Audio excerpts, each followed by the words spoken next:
Hi, today we're going to role play a little and pretend we're having a conversation about your asset and how much flex you want to put in it or what flex means for you.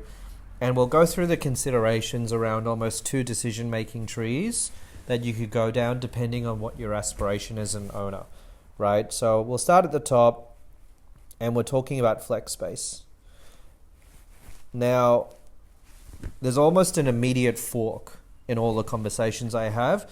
And the first fork is how much money do you want to make from this, right? Is this a commercial operation or is this more of an amenity for your asset?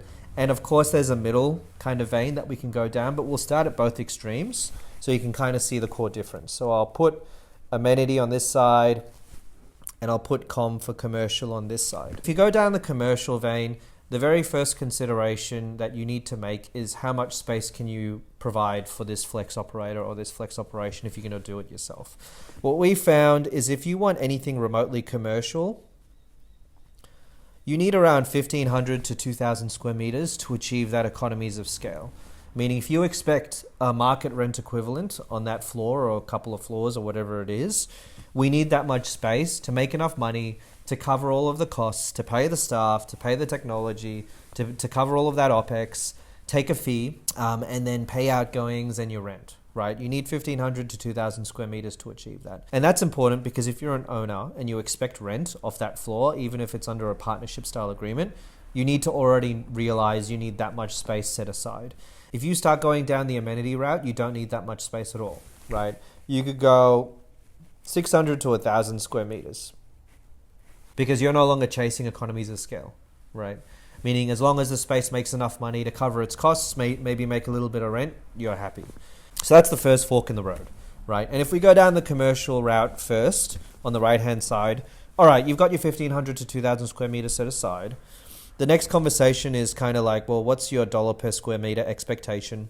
And normally it's whatever your net market rent is. There's a certain increase in that's expected because if there's going to be some risk put in from the landlord side, their preference is to make a little bit more to offset that risk. But the balancing act here is, okay, if you've got that target, but you also want some elements of, say, tenant focus or tenant prioritization, this influences what that dollar per square meter return rate is going to be. If you're going to leave that partner or operator alone, almost as if you're going to rent it out, that space to them so they can re-rent it and do their thing, then you don't need to worry about that, right? And you probably will have to give away more space. They may want some more so they can achieve further economies in scale and make more money. But if you start asking for tenant focus or tenant prioritization, meaning if anyone in the building comes down, we never want it to be full so they can use it, then there's going to be some negotiation around that dollar per square meter rate or how much of that space can be set aside not being sold or at least operated in a manner where it can be turned over very quickly, right, to serve a tenant. Similarly, when you get into the tenant focus and the tenant prioritization, one thing that can also change this commercial, line item even more so is if you want certain amenities put into that floor as well. Meaning you've done some tenant surveys, you've realized, hey, we actually need an event space or an amphitheater in there.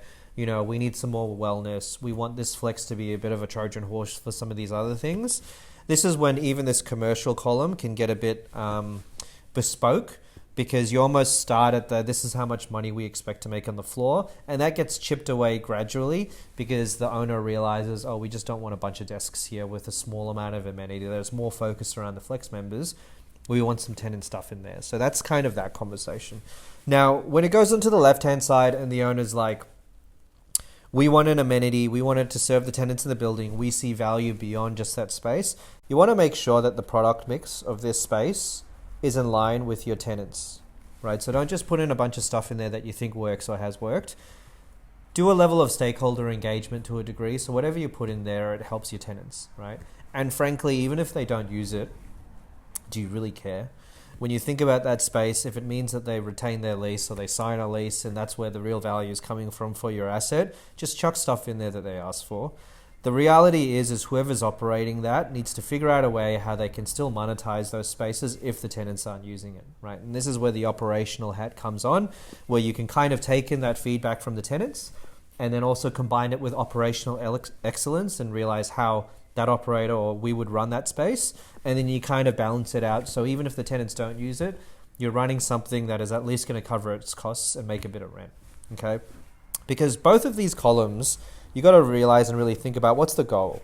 If the one on the right is just to make money, and because in this market you're only getting management agreements and partnerships, so you're going to try and sneak in some tenant prioritization in it, you kind of know what that deal looks like, because it's going to be very similar or work backwards from your traditional lease deals that you used to do with operators, right? If it's an amenity focused one, you really got to think about your product mix and work with someone who's going to take the time to make sure that even if that space is designed for tenants and not really properly utilized by them, how does it not become a hibernating space that costs you money that just goes into outgoings, right? How do you still make the most out of it? And there's some interesting work that we're doing right now, and we're calling it the Flex Light model. So please ping me if you've got any questions around it, where if you've got a property asset management team in there, so in our case, if it's JLL already in the building, and traditionally to run a 600 to 1,000 square meter site, you need 2 people to do it properly.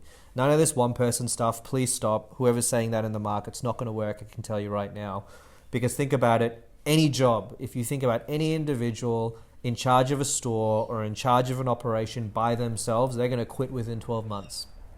It's boring, it's lonely, it sucks. Your experience, even for your customers, is going to be impacted because that individual is having a horrible time themselves, which is why in almost every scenario around the world, if you want to actually provide a good experience, you need 2 people on that team, or at least 1.5, so that person isn't some like isolated island.